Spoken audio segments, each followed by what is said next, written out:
नमस्कार विद्यार्थी मित्रांनो. मागच्या तासाला आपण प्लांट क्लासिफिकेशन हा भाग पाहिला होता.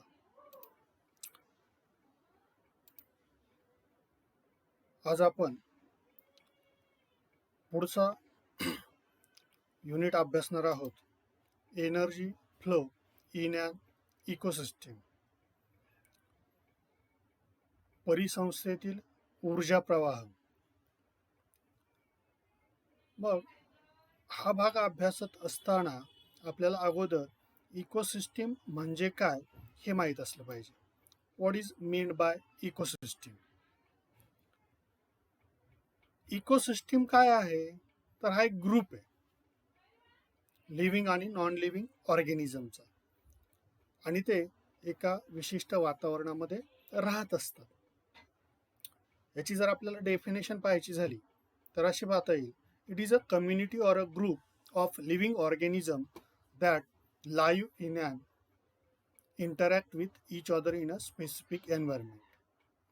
ही एक कम्युनिटी, हा एकत्रित राहणारा ग्रुप आहे लिव्हिंग ऑर्गॅनिझमचा. ते एकत्रित राहतात and interact with each other, एकमेकांशी इंटरॅक्ट होतात इन अ स्पेसिफिक एन्व्हायरमेंट, एका विशिष्ट अशा वातावरणात. किंवा अजून कोणत्या प्रकारे याची व्याख्या पाहता येते. It is a complex relationship between all the living and non living things. Complex relationship आहे, गुंतागुंतीचा एकमेकांशी असणारा सहसंबंध आहे. कुणामध्ये? In between all living and non living things. मग त्याच्यामध्ये प्लांट्स असतील, ॲनिमल्स असतील, अदर लिव्हिंग ऑर्गॅनिझम्स असतील, sun, water, climate, soil. These are the living and non living things which interact with each other. ते एकमेकांशी काय करतात? इंटरॅक्ट होतात. Is known as a ecosystem. त्याला इकोसिस्टीम असं म्हणायचं. समजा हे समजून घेण्यासाठी आपण एक उदाहरण पाहूयात. समजा पृथ्वी घ्या. पृथ्वीवरती प्लांट्स आहेत, ॲनिमल्स आहेत, अदर लिव्हिंग ऑर्गॅनिझम्स आहेत. त्याचबरोबर जे काही नॉन लिव्हिंग थिंग्स आहेत, सनलाईट आहे, वॉटर आहे, क्लायमेट आहे, सॉईल आहे. These are the non living things. आणि हे एकमेकांशी काय करतात तर इंटरॅक्ट होतात. इंटरॅक्ट कसे होतात तर नॉन लिव्हिंग थिंग्स जर नसतील तर लिव्हिंग थिंग्सला काय अर्थ आहे का? नाही आहे. नॉन लिव्हिंग थिंग, सॉईल नाही आहे, वॉटर नाही किंवा क्लायमेट नाही आहे, तर प्लांट येतील का? जमिनीवरती तयार होतील का प्लांट्स? नाही. That means both living and non living things are very important in the ecosystem. म्हणजे या पृथ्वीवरच्या या सगळ्या living and non living things मिळून काय तयार झालेली आहे?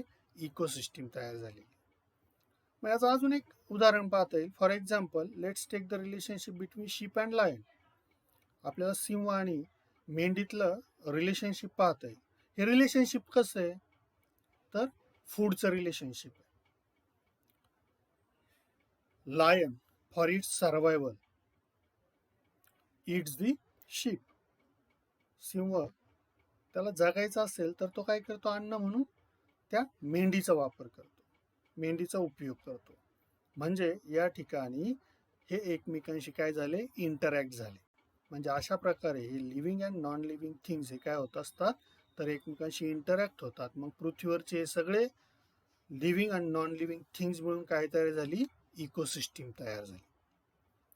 आता हे इकोसिस्टीमचे परत भाग पडतात, टाइप्स पडतात. Which are the different types of ecosystem. आता जसं आपण पाहिलं की an ecosystem consist of all living and non living things in a specific natural setting. एका विशिष्ट अशा नैसर्गिक रचनेमध्ये हे सगळे living and non living things असतात. आणि इकोसिस्टीममध्ये plants, animals, insect, micro organisms, rocks, soil, water and sunlight are major components. Plants असतील, ॲनिमल्स असतील, इन्सेक्ट्स असतील, मायक्रो ऑर्गॅनिझम असतील, रॉक्स असेल, सॉईल असेल, वॉटर असेल अँड सनलाईट असेल, हे मेजर कंपोनंट आहेत कोणत्याही इकोसिस्टीम मधले. पृथ्वीचा विचार करता. मग पृथ्वीवरती जर आपण विचार केला तर जमीन आहे, पाणी आहे. मग फक्त जमिनीवर राहणाऱ्या लिव्हिंग अँड नॉन लिव्हिंग थिंगचा जर आपण विचार केला, प्लांट्स, ॲनिमल्स, मग त्याच्यामध्ये सगळे ॲनिमल्स, जंगलातले किंवा पेट ॲनिमल्स, आपल्या आजूबाजूला असणारे सगळे, नॉन लिव्हिंग थिंग्स आहे, सॉईल आहे, सनलाईट आहे, ह्या सगळ्यांचा एकत्रित विचार केला तर ती काय होईल, टेरेस्ट्रियल इकोसिस्टीम होईल. त्याचप्रमाणे ह्या जमिनीवरती फॉरेस्टचा जर विचार केला, फॉरेस्टमधले सगळे living and non living things घेतल्या नाही का, तर त्यांची म्हणून काय तयार होती, फॉरेस्ट इकोसिस्टीम तयार होईल. आपण फक्त ग्रासलँड घेतले, गवताळ प्रदेश, ज्या ठिकाणी गवत आहे, त्या ठिकाणचे living and non living things वेगळे आहेत. त्यांचा जर विचार केला तर त्यांची एक इकोसिस्टीम तयार होते.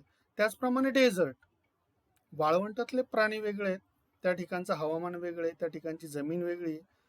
त्या वाळवंटाच्या प्रदेशाचा जर विचार केला तर तिथले नॉन लिव्हिंग थिंग्स आणि लिव्हिंग थिंग्स म्हणून काय तयार होते, तिथली डेझर्ट इकोसिस्टीम. म्हणजे अशा प्रकारे हे इकोसिस्टीम तयार होतील.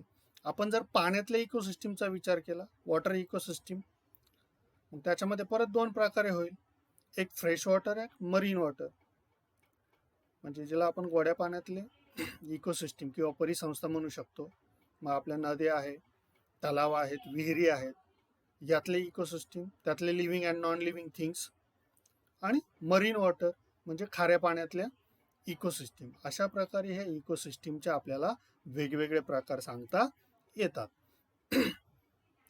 मग मागच्या वर्षी आपण क्लासिफिकेशन ऑफ लिव्हिंग ऑर्गॅनिझम अभ्यासलं होतं आणि त्याच्यामध्ये मोड ऑफ न्यूट्रिशननुसार काही ॲनिमल्सचं, लिव्हिंग ऑर्गॅनिझमचं क्लासिफिकेशन केलं होतं. बघा, we have already learned the classification of living organism according to the mode of nutrition into producer, consumer, saprophytes and decomposers.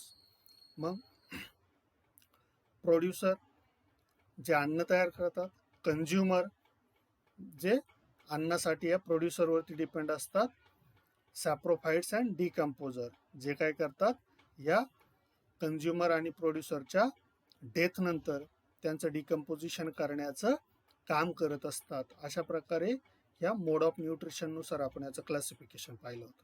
म्हणजे प्रत्येक जण स्वतःचं पोषण करण्यासाठी दुसऱ्यावरती अवलंबून आहे आणि त्यानुसार या लिव्हिंग ऑर्गॅनिझमचं काय पडतं, क्लासिफिकेशन पडतं.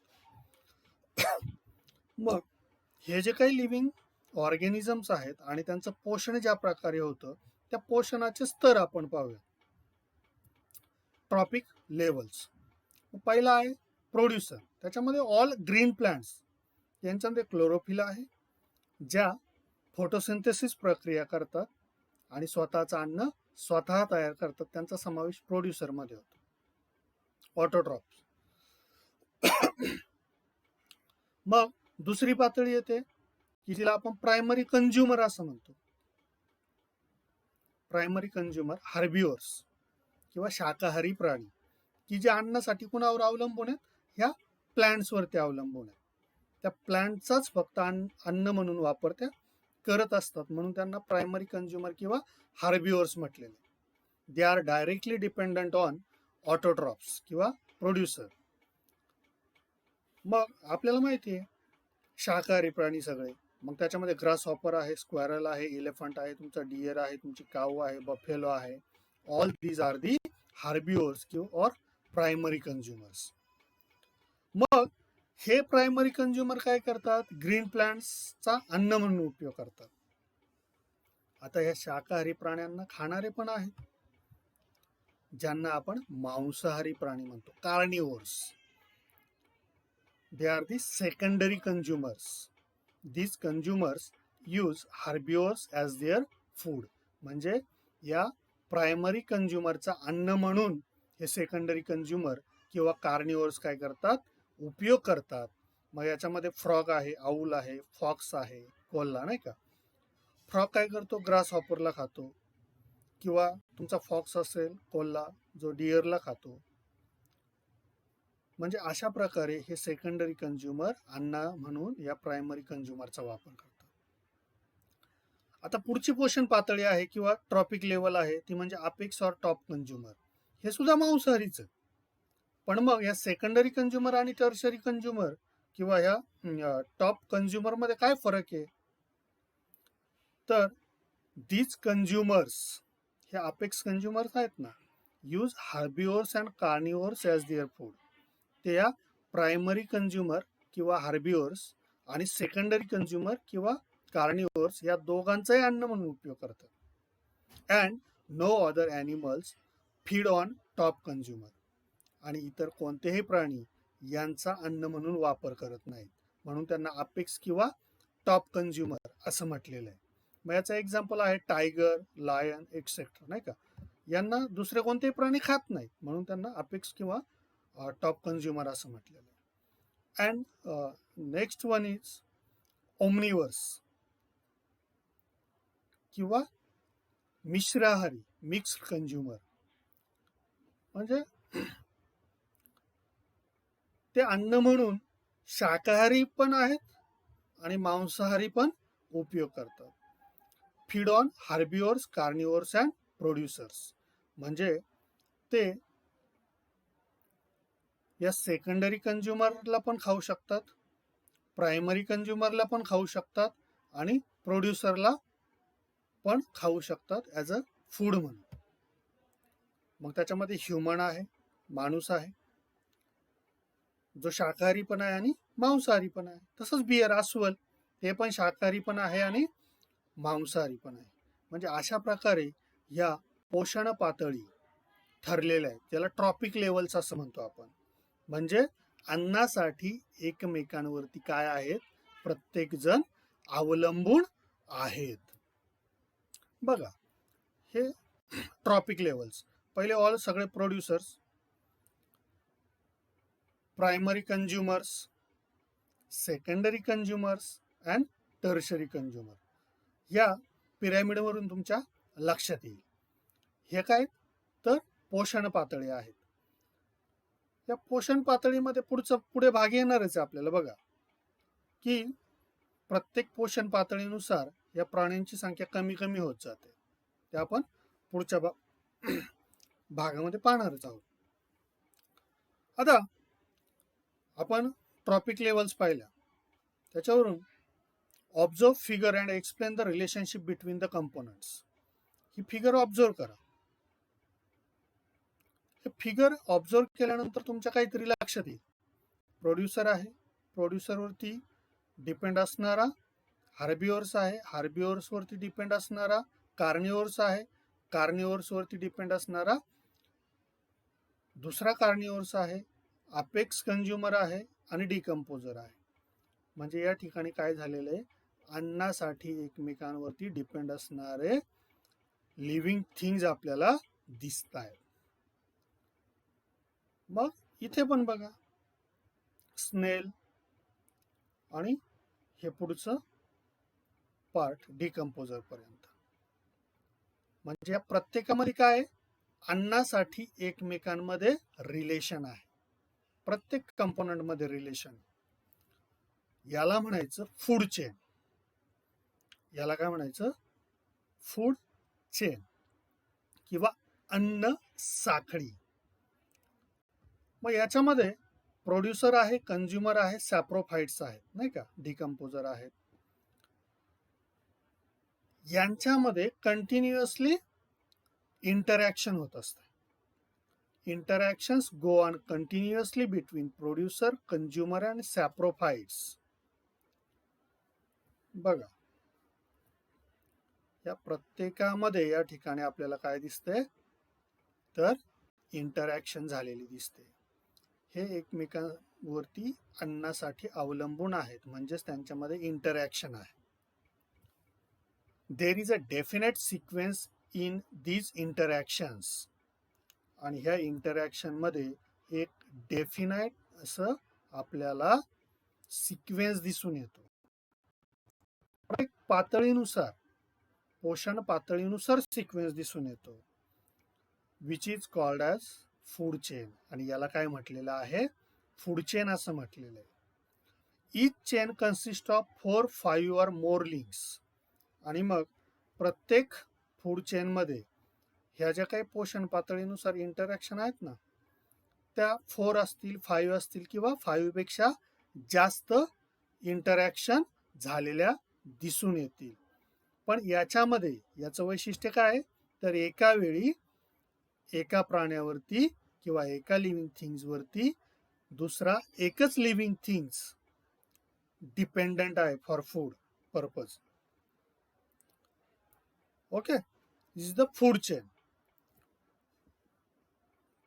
ऑब्झर्व दिस फिगर. ही फिगर जर आपण पाहिली तर आपलं असं लक्षात येईल की इथे एका कंपोनंट वरती दुसरे अनेक कंपोनंट डिपेंडंट आहेत. म्हणजे एका लिव्हिंग थिंग्स वरती इतर अनेक लिव्हिंग थिंग्स डिपेंडंट आहेत for the purpose of food. बघा, धान्य असेल, तुमच्या स्क्वेरल आहे किंवा तुमचे स्पॅरो आहे. तुमचा ग्रास असेल तर त्या ठिकाणी डिअर आहे, त्या ठिकाणी तुमचा ग्रास हॉपर आहे, ते त्याचा ॲज अ फूड म्हणून वापर करतात.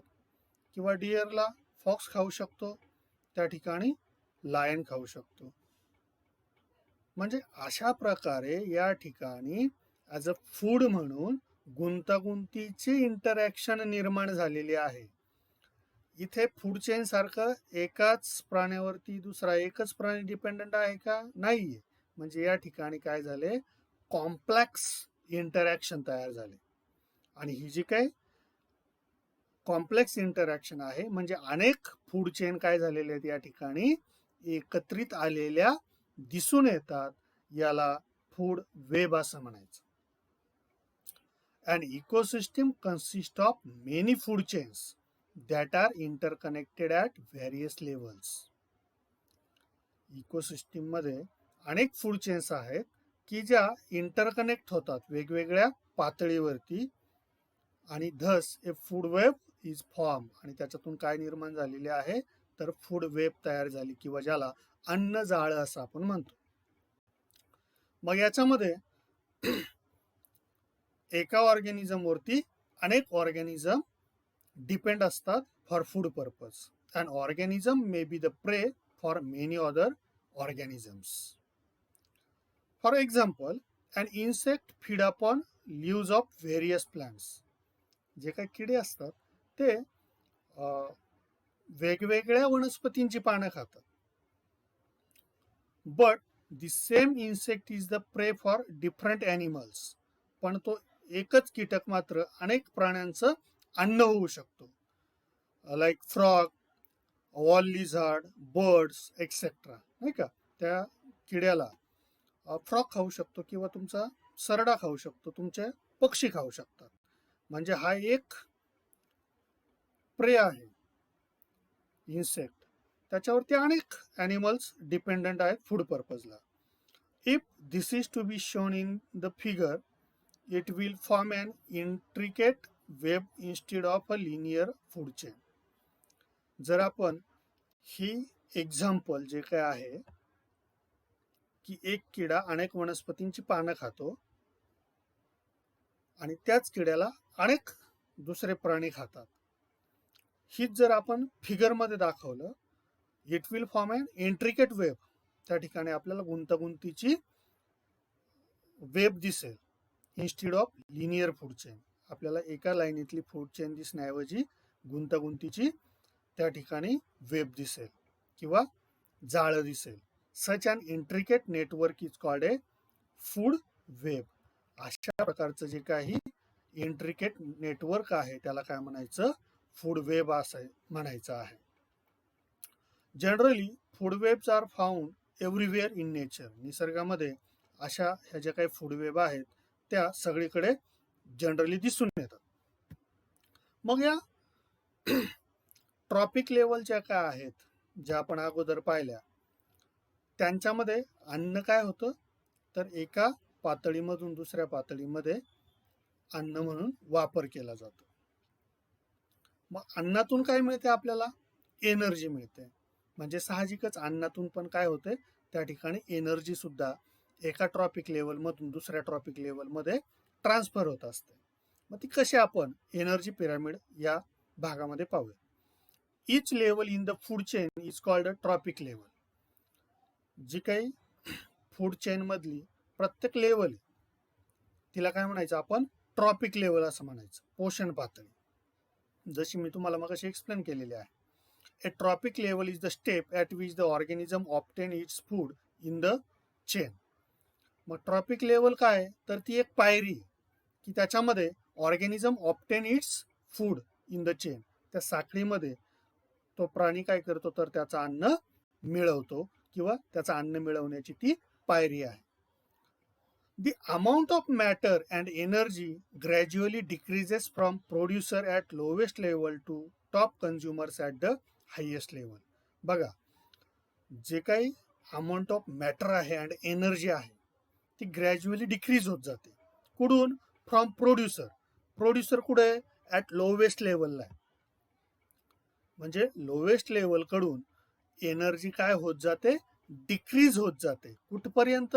To top consumers at the highest level. वैशिष्ट्य बघा, प्रोड्युसर कडून जी काही एनर्जी आहे ती कमी कमी होत जाते. कुठपर्यंत? टॉप कन्झ्युमर पर्यंत. आणि टॉप कन्झ्युमर कुठे? हायएस्ट लेवलला आहे. मग बघा, इथे प्रोड्युसर आहे, त्याला फर्स्ट ट्रॉपिक लेवल म्हटलेलं आहे आपण. याच्यामध्ये सगळ्या प्लांट्स येतात. याचे एक्झाम्पल्स काय? फायटोप्लॅन्क्टॉन, ग्रास, ट्रीज. त्यानंतर प्रायमरी कन्झ्युमर आहे, ज्याला सेकंड ट्रॉपिक लेवल असं म्हटलं जातं, ज्याच्यामध्ये सगळे हार्बिओर्स येतात. मग झू प्लॅन्क्टॉन्स, ग्रासहॉपर, काऊ एक्सेट्रा. सेकंडरी कन्झ्युमरमध्ये की ज्याला आपण थर्ड ट्रॉपिक लेवल असं म्हणतो, त्याच्यामध्ये कार्निओर्स येतात. मग बर्ड्स असतील, फिश असतील किंवा तुमचं ऑल्फ असेल, यांचा समावेश होतो. टर्शरी कन्झ्युमर किंवा फोर्थ ट्रॉपिक लेवल, ज्याला आपण टॉप अपेक्स किंवा ओमनिवर्स असं म्हणतो, ज्याच्यामध्ये मॅन, लायन यांचा समावेश होत असतो. मग आता जसं आपण म्हटलं की एनर्जी लेवल काय होत जाते, तर डिक्रीज होत जाते from producer to the top consumer पर्यंत. मग फॉर एक्झाम्पल, जेव्हा ट्रीज त्यांचं अन्न बनवत असतात, ते अन्न बनवलं की समजा त्यांच्यामध्ये 10,000 किलो कॅलरी एवढी एनर्जी प्रोड्यूस झाली. मग फर्स्ट ट्रॉपिक लेवलवरून जेव्हा सेकंड ट्रॉपिक लेवलवरती ही एनर्जी जाते, ती जात असताना प्लांट्स काय करतात? स्वतःच्या ज्या काही नीड्स आहेत त्या पूर्ण करण्यासाठी यातली 90% एनर्जी वापरतात आणि 10% एनर्जी काय करतात? पुढच्या सेकंड ट्रॉपिक लेवलला देतात. म्हणजे जेव्हा हार्बिओर्स या प्लांट्सला खातात ना, तेव्हा प्लांट्स कडून यांना किती एनर्जी मिळते? 10% एनर्जी मिळते. म्हणजे 10,000 किलो कॅलरी मधली इथे किती आली? 1,000 किलो कॅलरी एवढीच आली. आता ह्या 1,000 किलो कॅलरी पैकी 90% एनर्जी ही हार्बिओर्स स्वतःसाठी वापरतात. आणि मग ह्या हार्बिओर्सला जेव्हा हे कार्निओर्स किंवा थर्ड ट्रॉपिक लेवलचे ॲनिमल्स खातात, तेव्हा या सेकंड ट्रॉपिक लेवल मधून थर्ड ट्रॉपिक लेवल मध्ये 10% एनर्जी पास होते. म्हणजे 1000 किलो कॅलरी मधून किती गेली आता पुढे? फक्त 100 किलो कॅलरी किंवा 100 किलो कॅलरी एवढी एनर्जी ट्रान्सफर झाली. आणि थर्ड ट्रॉपिक लेवल मधून जेव्हा फोर्थ ट्रॉपिक लेवल मध्ये एनर्जी ट्रान्सफर होते, तेव्हा ह्या 100 किलो कॅलरी मधून 10% पुढे जाते. म्हणजे फक्त 10 किलो कॅलरी एवढी एनर्जी फोर्थ ट्रॉपिक लेवलला जाते. म्हणजे एनर्जी काय झाली? प्रोड्युसर पासून टॉप कन्झ्युमर पर्यंत कमी कमी होत गेली, डिक्रीज लेवल होत गेली. म्हणजे अशा प्रकारे या ठिकाणी जे सांगितलेलं आहे ना, the amount of matter and energy gradually decreases from producer at lowest level to the top consumer at the highest level. म्हणजे त्या ठिकाणी ही ग्रॅज्युअली डिक्रीज होत जाते एनर्जी. ते ह्या उदाहरणावरून आपल्याला पाहता येतं. The above figure shows the energy transfer that takes place at each tropic level. म्हणजे ही जी काही आपण आकृती पाहिली याच्यामध्ये आपल्याला काय दिसतं, तर energy transfer that takes place at each trophic level. प्रत्येक लेवलवरून एनर्जी काय होते, ट्रान्सफर होत जाते. There are different level of energy exchange in the food chain. आणि ही जी काही एनर्जी एक्सचेंज होते ती वेगवेगळ्या लेवलवरती होत असते ह्या अन्न साखळीमध्ये. The initial quantity of energy goes on decreasing at every level of energy exchange. मग अगोदरची जी काही एनर्जी असते प्लॅन्टपाशी तयार झालेली, ती एनर्जी गोज ऑन डिक्रीजिंग, कमी कमी होत जाते at every level of energy exchange. प्रत्येक पातळीवरती ती एनर्जी कमी होत जाते. Similarly the number of organisms also decreases. बघा, म्हणजे ज्याप्रमाणे एनर्जी डिक्रीज होत जाते ना प्रत्येक पातळीवरती, त्याचप्रमाणे number of organisms also decreases from lowest level to the highest level. म्हणजे प्रोड्युसरचा जर विचार केला तर पृथ्वीवरती वनस्पती प्रचंड प्रमाणात आहेत, आणि त्यानंतर आपण जसं जसं कंझ्युमर लेवल बदलू, म्हणजे लोवेस्ट लेवल करून हायेस्ट लेवलकडे हळूहळू जाऊ. बघा, इथे सगळ्यात जास्त संख्या, इथे कमी होत जाईल, इथे कमी होत जाईल, आणि इथे अजून कमी होत जाते. म्हणजे अशा प्रकारे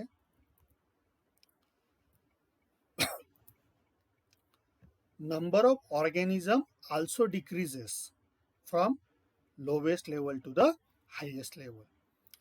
This pattern of energy exchange in an ecosystem is called a pyramid of energy. आणि ही जी काही एनर्जी एक्सचेंज प्रत्येक ट्रॉपिक लेवलला होत जाते, हा जो काही पॅटर्न आहे, ह्या पॅटर्नला काय म्हणायचं, पिरॅमिड ऑफ एनर्जी. आता after the death of apex consumer, जो अपेक्स कंझ्युमर आहे, टॉप कंझ्युमर आहे, तो डेथ झाला, मेला, मृत पावला. There energy become available to the decomposers. त्याची जी काही एनर्जी आहे, त्याच्या शरीरात शिल्लक असलेली एनर्जी, ती कोणाला अवेलेबल होते, डिकम्पोजरला, सूक्ष्मजीवांना. Fungi and other micro organism decompose the bodies of the dead animals. आणि मग हे डेड ॲनिमल जे काय आहेत, त्यांच्या बॉडीचं डिकम्पोजिशन करण्याचं काम कोण करतं, fungi and other micro organism. They are called as decomposers. आणि म्हणून त्यांना काय म्हटलेलं आहे, डिकम्पोजर्स असं म्हटलेलं आहे. In the process of obtaining food from the remains of organisms, decomposer convert them into simple carbon compounds. बघा, जेव्हा हे डिकम्पोजर आहेत ना, हे त्या डेड ॲनिमल्स कडून फूड मिळवतात. ही जी काही प्रोसेस आहे, त्या प्रोसेसमध्ये decomposer convert the food into simple carbon compounds. त्या फूडचं रूपांतर कशात करतात, ते सिंपल कार्बन कंपाऊंड्स मध्ये करतात. These substances easily mix with air, water and soil, from where they are again absorb by plants and incorporate into the food chain. आणि मग हे कार्बन कंपाऊंड जो काय आहे ना, जो सिंपल कार्बन कंपाऊंड्स तयार होतात, these substances easily mix with air, water and soil. हवा, पाणी आणि जमीन याच्यामध्ये सहजपणे ते मिक्स होतात. आणि मग या ठिकाणावरून वनस्पती काय करतात, again these simple carbon compound food absorb करतात. आणि मग प्लांट्स कडून पुन्हा काय होतं, ते या फूड चेन मध्ये ट्रान्सफर होतात. You can now see that due to the food web form by the various modes of nutrition, energy and various nutrients circulate continuously in the ecosystem. या ठिकाणी तुमच्या लक्षात आलं असेल की जी काही फूड वेब फॉर्म होते, त्यात जे काही व्हेरियस मोड ऑफ न्यूट्रिशन आहेत, पोषण पातळ्या आहेत वेगवेगळ्या, त्यांच्यामध्ये energy and various nutrients circulate continuously he energy फिरत असते. म्हणजे प्रोड्युसर कडून जाऊन परत ती कुठपर्यंत येते, तर प्रोड्युसर पर्यंत येते. पण एनर्जीला वन वे ट्रान्सपोर्ट असं म्हटलेलं आहे. इथे आपण पाहिलं की प्रोड्युसर कडून एनर्जी कुठे येते, प्रोड्युसर कडे येते. पण इथे मात्र काय म्हटलेलं आहे, energy is a one way transport. असं का म्हटलंय? Sun is a most important source of energy in an ecosystem. Ecosystem मधला सन हा काय तर मोस्ट इम्पॉर्टंट सोर्स आहे एनर्जीचा. मग ग्रीन प्लांट्स काय करतात? Green plants of the ecosystem store some of the solar energy in the form of food. बघा, photosynthesis प्रोसेसमध्ये ह्या ग्रीन प्लांट्स काय करतात, ही एनर्जी काही प्रमाणामध्ये साठवून ठेवतात in the form of food. Before reaching the decomposer पर्यंत ही एनर्जी जास्तोपर्यंत this energy is passed on from one trophic level to the next. ही एनर्जी प्रोड्युसर पासून प्रत्येक ट्रॉपिक लेवल मध्ये काय होते, एक्सचेंज होत जाते आणि शेवटी कुठे जाते, डिकम्पोजर पर्यंत जाते. Decomposers dissipate some amount of energy in the form of heat. यातली काही एनर्जी ही डिकम्पोजर हीटच्या स्वरूपामध्ये बाहेर टाकतात. But no part of the energy ever returns to the sun. यातली ही एनर्जी जी सन कडून आलेली, सूर्याकडून आलेली, ती परत सूर्याकडे जाते का? नाही. Hence such passage of energy is referred to as a one way transport. म्हणून हे एनर्जीला वन वे ट्रान्सपोर्ट असं म्हटलेलं आहे. या ठिकाणी तुमच्या लक्षात आलं असेल की इकोसिस्टीम म्हणजे काय आणि इकोसिस्टीम मध्ये एनर्जी फ्लो कशा प्रकारे होत असतो. याच्या पुढच्या जे काही सायकल आहेत ते आपण पुढच्या तासाला अभ्यासणार आहोत. धन्यवाद.